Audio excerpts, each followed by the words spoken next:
Hello, my name is Alan Appel.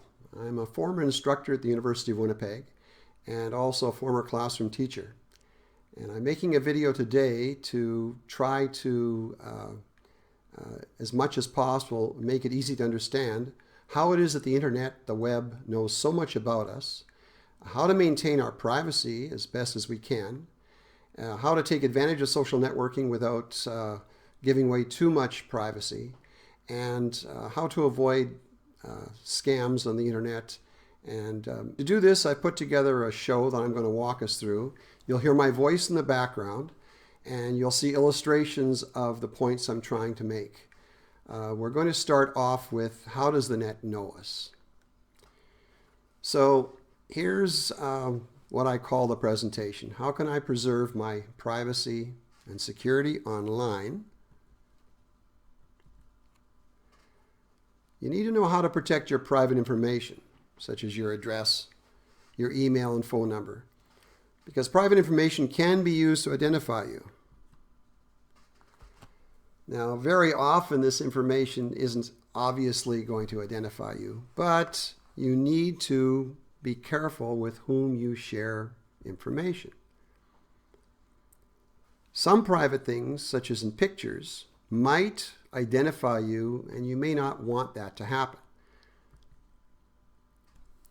Facial recognition software. Now, I know you've seen this sort of thing on television, various police shows with facial recognition software. They unrealistically show how they can match up a face with some known felon. But in actual fact, by posting pictures on the internet, you may be able to be identified by what's in the background, where the picture was taken, and some other identifying factors. The other thing we're going to talk a little bit about is the dealing with passwords. It should be obvious to people that email passwords for your banks and other important institutions really need to be fairly secure. And I've put together some guidelines that you can use to develop a decent password without making it impossible for us to remember. It's good to start with a descriptive sentence. You can then choose your first letters, or the first two letters of the sentence. You can then change some letters into symbols, which is always a good idea, like the @ symbol. And then you can make some letters upper and lower case. 99% of the time, this is going to be plenty in order to keep yourself secure on the internet. People are not going to be able to guess those passwords. You have to be careful, though. I know it's tempting. Most of us are guilty of this, including myself. If you use the same password for a whole lot of accounts, if someone discovers the password for one, basically they can know the password for everything. You can keep your passwords written down as long as they're in a safe place. If you leave them in plain sight or you leave them in front of the computer, there could be a problem, as this cartoon illustrates. Nice thing about this kind of a presentation that I'm talking about is that you can stop this video at any time and review what's being said here. I know I'm repeating a lot of what's written down, but sometimes it's best to hear what's on the screen as well as to see it.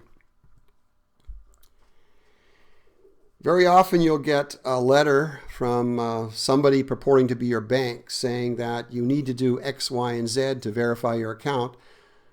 Real companies, real banks, legitimate people will not ask you to do that, basically. We also need to respect and understand this business about intellectual property, which is what the internet is really all about. If you do a search for pictures, and we all have done this, Google will give you thousands of pictures of something you're looking for, but you have to understand that just because you find something on the internet doesn't mean you can do whatever you want with it. Google compiles content from a variety of sources. You really need to go to the source, the original page, to see whether or not you can have permission to use this, the graphic. Very often it is the case that you can use it, but it's good to check. And here are some sites that I'm advising people to go to in order to ensure that you can find pictures that you can use without a problem. The Google Advanced Image Search is really an excellent one. You'll notice that you can choose whether or not it's filtered by license, whether you can use it commercially, etc. There's also Flickr, which is a well-known and another free site that you can access pictures that people have made available so that you can use their images. There's one called photosforclass.com, which when you access a picture, it'll even give you information, as you can see on the screen, as to where the photo came from and how you can attribute it if you want to, and whether or not you can use it. And finally, there's morguefile.com. First time you access this place, you have to accept the fact that you're going to be downloading the photo from the platform, and you agree to the terms that they have, which is basically not to use things in a commercial way. Pixabay is another great source of information and images, and you'll notice that there's a drop-down arrow right about here, and the drop-down arrow allows you to zoom in on the quality, the kind of pictures that you might want to access. Now, how do spammers get our email addresses to begin with? It's not always just something that you give away. Easiest way is very often we all are part of large organizations on the web. A lot of people use Yahoo. They use Yahoo for their email address. And these other major companies mentioned here, they've all been compromised in the last few years. We trust these companies to try to maintain our privacy, and sometimes it doesn't work out. We tend to trade our privacy for access to these companies, and usually it's worth the trade. Now, how can you check to be sure that an email is really from some company you know? Your bank sends you apparently an email indicating that, well, you've got to do something or your account will be frozen. Well, how do you check to make sure it's really from a company you know? Best way always is not to use the link that they'll provide you with in order to log in. You need to open your own web browser and log in as you normally would using your own bookmarks or using your own link. It's a good idea never ever to use a link provided by the letter or the website. I'm using Microsoft Word here, and when I insert a hyperlink in Microsoft Word, you will notice that I can tell it to display a certain text, but the address might actually go somewhere else. And you really have no idea when you click on a link where it actually is going. Here's some vocabulary that we need to be aware of in order to further understand what's going on. Something called a digital footprint. Most of us have heard of an ecological footprint. We know that if we use a lot of energy to heat our homes, if we eat a lot of meat, for example, instead of being a vegetarian, you know that you're consuming a lot of energy and you're using a lot of material and raw materials in order to maintain your lifestyle. On the internet, you have what's called a digital footprint. Everything you do on the internet leaves behind traces and makes an impact. I like to think that the mother, depending on how old or the person you're talking to, if you're teaching somebody, the mother or the grandmother rule is always a good way to tell whether or not you should be doing something on the internet. What would your mother do or say if she saw what you were doing? If she's horrified or offended, maybe you should think twice. This is a little... It's a Doonesbury cartoon. I really like when Doonesbury deals with technology. He's really got a good handle on this sort of thing. And in this particular cartoon, they're talking about the use of cell phones and how people's behavior has changed because of the impact of this technology. In this particular case, you'll see that the individual here who's trying to get his mother to bring him some stuff instead of going down and actually talking to her, expects that when the phone rings, socially, he's able to dispense with the person in front of him and attend to his phone because the technology is that important. And she feels very differently about that. This is part of how our culture and society is changing. For good or for bad, it depends upon who you talk to. Now, this is basically an excerpt from a booklet that is distributed by the Office of the Privacy Commissioner of Canada. And it's targeting kids in school and trying to get across a lesson that you really have to be very responsible about how you deal with your technology and how you can expose yourself to a loss of privacy. And I've taken some of the highlights here. Gives you an idea of lessons that kids need to take to heart, and it doesn't hurt that adults do too. So you've got kids are coming to a new school, and it does seem that all these people, even though they never actually met these new kids before, seem to know an awful lot about them. So they ask, and the phone talks and says, you told them all this stuff, and tries to explain here that every time you share information online, you have no idea how far that information is going to go. Again, the nice thing about making this into a video online is that if I move too quickly through this material, you can always come back and stop the video and reread it. So here's a lesson. Somebody's doing something rather silly.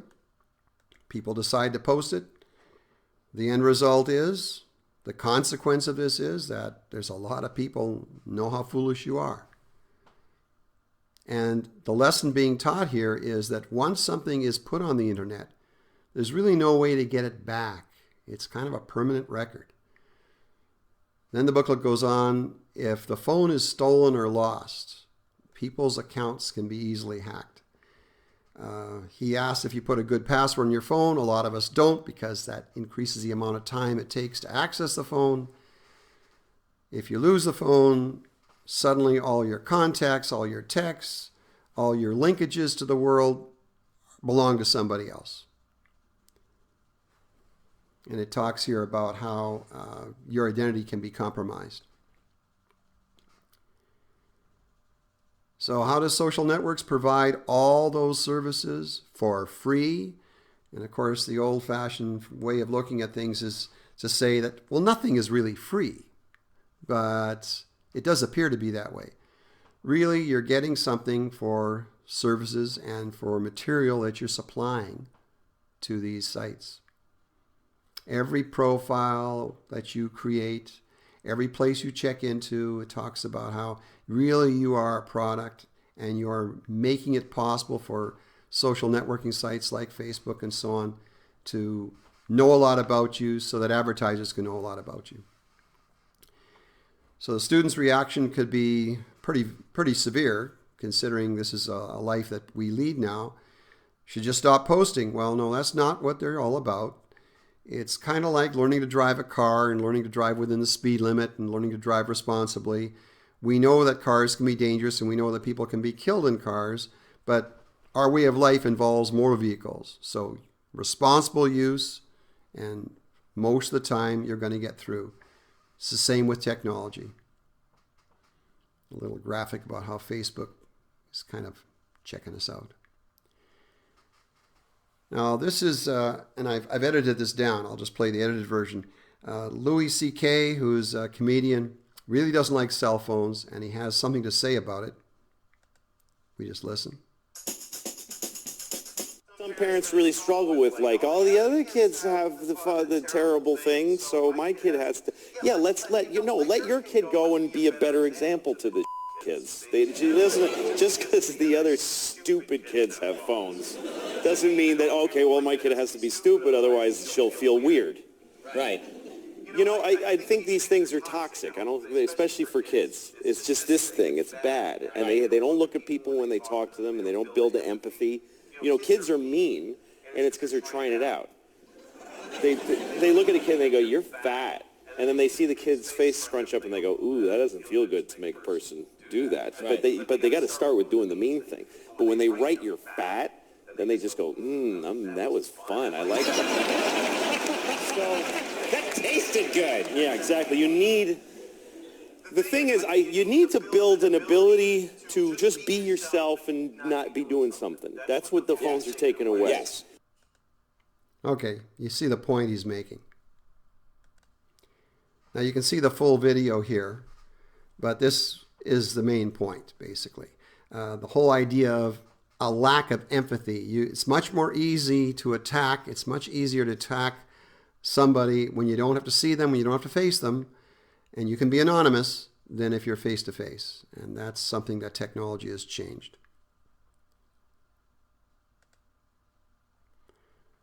Here's another little exchange concerning digital citizenship. Mom is writing letters to the kid. The kid is not responding. Mom doesn't know if the kid's getting the text. So something new. A little bit of vocabulary here. Some of you may not have heard of this. Something called doxing. And this is a definition that appears here. It's only been entered into the Webster Dictionary in the last couple of years. You search for and you publish private information, the whole purpose of which is to try to attack that person or get other people online to attack that person. And that can be pretty serious. Here is a letter that was published a while back by the what they call the Impact Team. And you maybe recall that the Ashley Madison website, which is basically a website designed to facilitate people who wish to arrange for affairs, and we're not talking about, the catered kind. These people in the Impact Team justified their attack and the revealing of private information because Ashley Madison swore they would protect people's privacy. They apparently didn't make much of an effort to do so, and the Impact Team, by hacking them, illustrated just how poor the security can be on some sites, and that you maybe shouldn't trust all these things. That was their ethical justification for doxing them. Something that maybe is a lot more closer to home. You may recall a little while ago, the dentist Walter Palmer went to Africa on a safari. He killed a well-known and beloved lion, Cecil the lion. And when this was publicized online, his life became a living hell. Couldn't practice dentistry for a while. He had to go into hiding. His home was vandalized. People threatened his life. Basically, anything that relies on mob mentality, you don't really know where it's going to end up.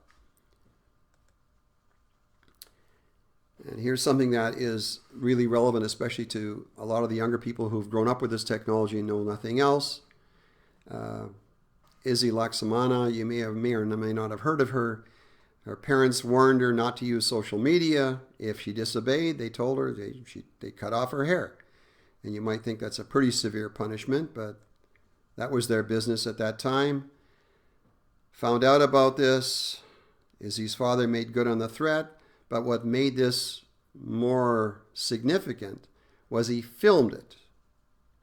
He filmed it. And not only did he just film it, but the film was being passed from phone to phone and was circulated on the internet. Well, Izzy understood what this meant far more than her parents did. She basically left some notes, some goodbyes, and committed suicide. I'm sure that's not something her parents expected were going to happen, but the whole idea here is that Izzy understood something that maybe her parents didn't understand. Your shame, if you're being shamed, can move from person to person and never go away. It can impact people forever, basically. If you try to move away, in the old days, if you were embarrassed or you did something that was socially inappropriate, if you moved to another neighborhood, you moved to another city or town, you could start fresh. You could start over. You get a new start. Not today. Your sins will follow you forever. The other problem that sometimes arises are the so-called hate sites. just because something appears on the internet doesn't mean it may be appropriate. The way Google decides whether or not a page ranks in the top 10, when you do a Google search, of course, sometimes you get tens of thousands or hundreds of thousands of hits. Well, no one goes through the entire list, obviously. We look at the top few, and Google interprets a link from page A to page B as a vote. And the more people that make linkages, the more popular that site is assumed to be, and the higher it'll rank on the Google results from a search. Sometimes this results in so-called undesirable websites ranking near the top, especially if racism is involved, especially if there's a topic that is being discussed that gets a lot of people from certain groups to become very active. Well, their websites suddenly move up the chain in terms of being popular. There's a link here to online hate and how to deal with it. The internet has become essential. There's no going away from it, but there's a lot of material on the internet that you may not want your children to see. There are ways of dealing with this. If hate is found on social media sites, it can be reported. So here's how you'd report it on YouTube. You have to have an account to log in. Like a lot of people use YouTube without an account. But when you're on YouTube, which is controlled by Google, you need a Google account, which you can get for free. That way you can post things on YouTube as well as view things. But if you're logged in, you can go to YouTube Help and Safety. You go to the link that's shown here. And you follow these steps to report, say, something that you think is, violent or promotes terrorism.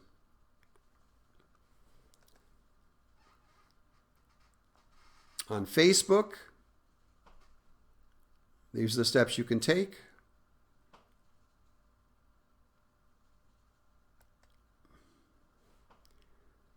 Unfortunately, with Facebook, the reporting system is not very effective very often.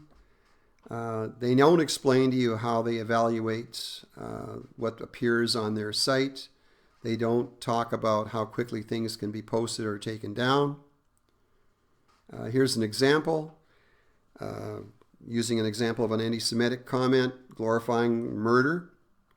It appeared in September of 2016. A viewer complained to Facebook. They went through the proper steps to complain.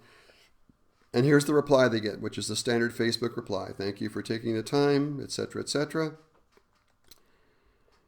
We reviewed the comment you reported for displaying hate speech. It does not violate our community standards, etc., etc.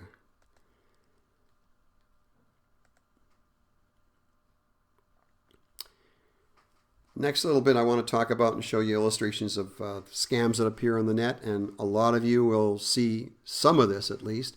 Here's a typical phishing email message. The term phishing is used whenever you're talking about somebody trying to get a hold of information to use against you. Instead of it being F-I-S-H-I-N-G, where you try to hook a fish, with a PH, it's like they're trying to get information out of you that you would supply voluntarily by doing what they ask you to do. So here's how you can tell if something is a scam, a phishing scam especially. Very often the people that promote these things, English is not their first language, so sometimes there's grammar or spelling errors. They will provide you with links in the email that they ask you to use. Again, as I said once before, not a good idea to use the link that they provide you with, even though this looks like it's going to Facebook. You have no idea where it's actually going to go. There's always an implied or a real threat in a letter. If you don't do what we ask you to do, something bad's going to happen. And they almost always will pick something that will affect a lot of people. Your bank, a popular company, etc. So here's an example of one from the Royal Bank. If you don't complete this activity that we ask you to do by March 28, 2015, we'll be forced to suspend. There's the threat. Click here to verify my accounts. Well, you don't want to do that because you will probably end up going to a spoofed site, which means something that looks like the Royal Bank, and they'll ask you for your username, your password, etc. But it's not the bank that's receiving that information, it's the people who are running the scam.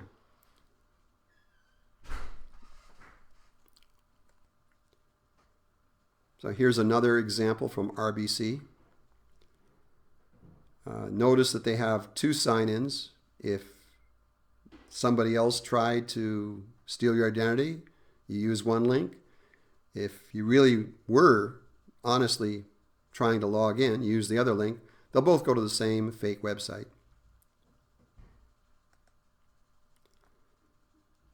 Subscriber. Notice they don't use a person's name. We're upgrading our server. That sounds reasonable. But when you click here to upgrade your account, you're simply going to give them information. And we've all received some kind of a beneficiary kind of a scam, very often called the Nigerian scam, where in this case you're going to be able to access or have access to or being given 5 million American dollars. All you have to do is, and basically they want some money up front for you to show them that you're serious about participating in this. And of course, they always want information, your name, your address, your phone number. And that's only the beginning of how they're going to try to get information out of you. Here's another popular company. If you're waiting for a package to be delivered, FedEx Express, this might sound reasonable to you.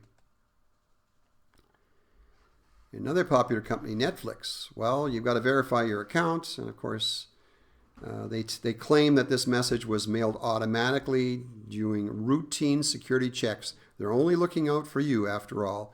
You should cooperate with them. And here's a couple of examples of some fraud phone calls that I received, and you may see what happens if we click on this. Tried reaching you at your mailing address, but never heard back from you. Now, before we go ahead with the legal proceedings, kindly return a call on our audit department, which is 289-588-0818. I repeat, it's 289-588-0818. Do not attempt to disregard or ignore this message, as the issue at hand is urgent and time sensitive. Thank you and have a good day. Okay, these are people that basically were trying to get information out of you so that, well, basically they could send you your tax refund. There's also a very frightening one here concerning a threat to arrest you. Your name. So before this case gets registered against you or you get arrested under the charges, do call us back on our hotline number 1-855-939-2894. I repeat, it's 1-855-939-2894. Now, if I don't hear from you or your attorney either, then you will be the only responsible person to face all the legal consequences. Goodbye. Pretty frightening, basically. And that's what they're trying to do. They're trying to upset you so that you'll do things you normally wouldn't be doing.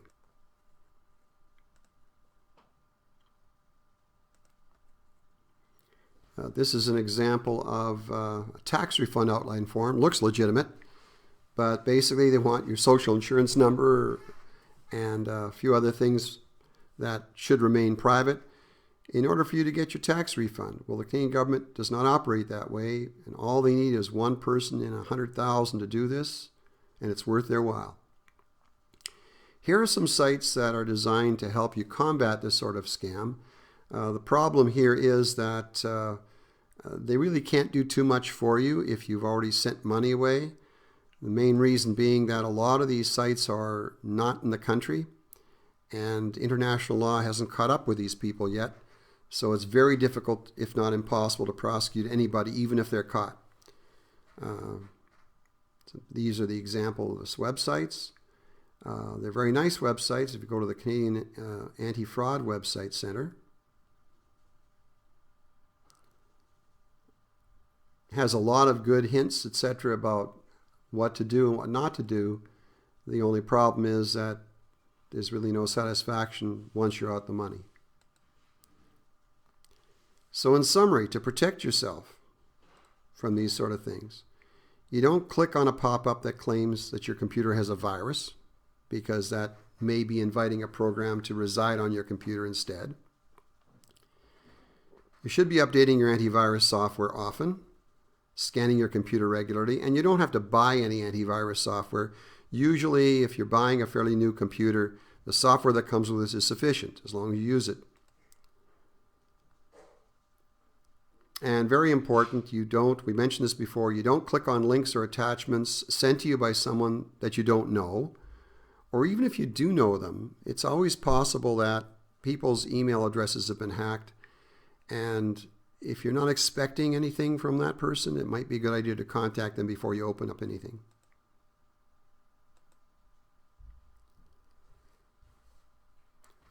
Remember, you should not be giving any private information to anyone unless you're certain you know with whom you're dealing.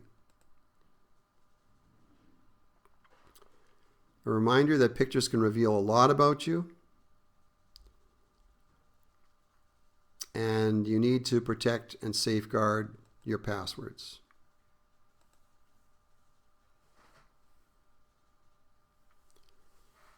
Just because you're scammed doesn't mean you were being dumb. Scams can be very sophisticated. They can be designed to frighten you into doing something without thinking it through.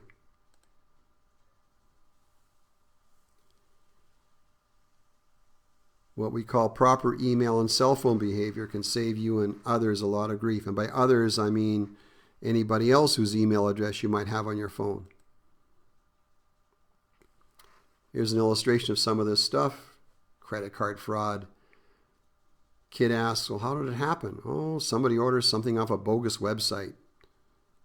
WeDoYourHomework.com is legit, right? Well, how could it not be? So now we're going to go into security dealing with certain social networking websites. And I picked 2 or 3 of the most popular ones. Here's one reason why a lot of people love Facebook. It will remind you about people's birthdays and other information that people have volunteered. That's one reason you might want to use it. There's lots of other reasons. Keep in touch with family, etc. When you log into Facebook, you usually log in with your phone number or your email address. There is something called a privacy checkup that you really need to go through to check to see exactly what you're posting and how far it goes and who can see it, etc. It's really worth going through at least once. When you're determining who's going to see what you're posting, it's a very good idea never to choose public for posting, because anybody on the planet who's part of Facebook might be able to see that and might be able to find something out about you and maybe cause you grief that you don't want. Just go as far as your friends. You don't even go as far as friends of friends to keep things relatively private. It's probably a good idea to not allow a lot of this stuff out there to be public. I'm allowing my friends to see my email address, but not my phone number, and I don't need people to remind me of my birthday, etc. Sometimes these things should be kept as private as possible. The other thing that Facebook lives and dies with, like most of these social networking sites, are ads, of course. You get all these services for free, supposedly, but basically there's ads that are going to pay the bills for Facebook.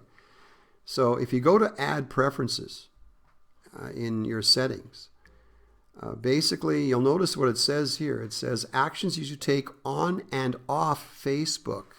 That determines what kind of ads you see.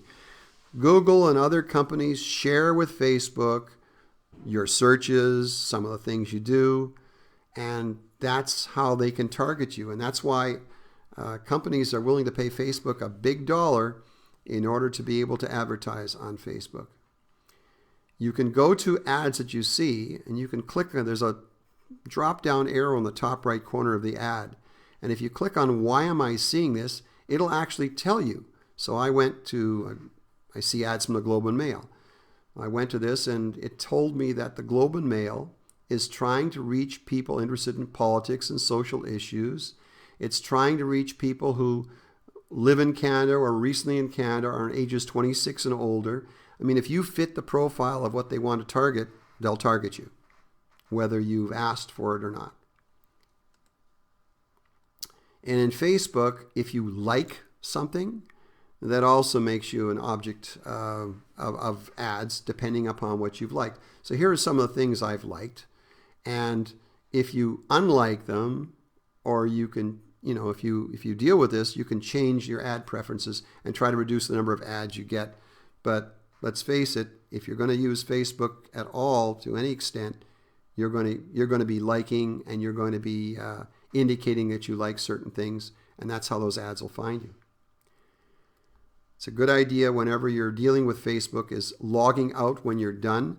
I know some people, especially if they're accessing Facebook on their phones, don't log out. Well, if you lose your phone, people are on Facebook as if they're you, or if they sit down at your computer. You avoid downloading free apps because you have no idea what's in those apps and what those apps are spreading around to other people. There's lots of gaming sites that'll offer you free stuff. Very often you'll be asked to take surveys. And of course, some of it's fun, I'm in the top 10% intellectually because I took this test. Can you beat me? There's a challenge. So you take the test, and by answering the questions they offer you, they find out more about you, and you can be targeted. You have to understand also that links can hide other links. And very often it's called clickjacking, where you click on a button, but there's a hidden button underneath, and you may think you're clicking on one thing, but you're being taken to some other place. And there's not much you can do about that except avoid clicking on a lot of things. And if you're ever traveling, or you're ever out of a secure area, or you're not using your own computer and you want to access Facebook, don't do it in a public place unless you ask for a one-time password. And last time I checked, if you text OTP to that number on the screen, you will be given a password that you can use once. And the nice thing about that is that once you've finished with Facebook and you log out, the next person sits down, even if they've accessed your password or they discovered your password, it won't be able to be used again. So you keep yourself relatively secure. I like this cartoon that basically deals with Facebook. And she's reacting in anger to Facebook targeting her. And, when it does succeed in targeting her, of course, she likes it. That's the whole bottom line here. A lot of us are willing to trade away our private information for the convenience of being served online. Twitter is another huge social networking site, obviously. If you're on Twitter and you're following certain people and you're getting information, the big advantage of Twitter is there's instantaneous news that you can get right up to the second of whatever's happening around the world. If you go to Twitter's settings, as you can see circled there, you can do various things. You can ask it to verify your login requests, which a lot of people don't do because it takes time, but it keeps you more secure. You can require personal information to reset your password, which you really need to do, and that is the default. Always require a password to log into your account. Now, I know there is websites that will be happy to memorize your password for you, so all you got to do is click on the link and it opens it up automatically.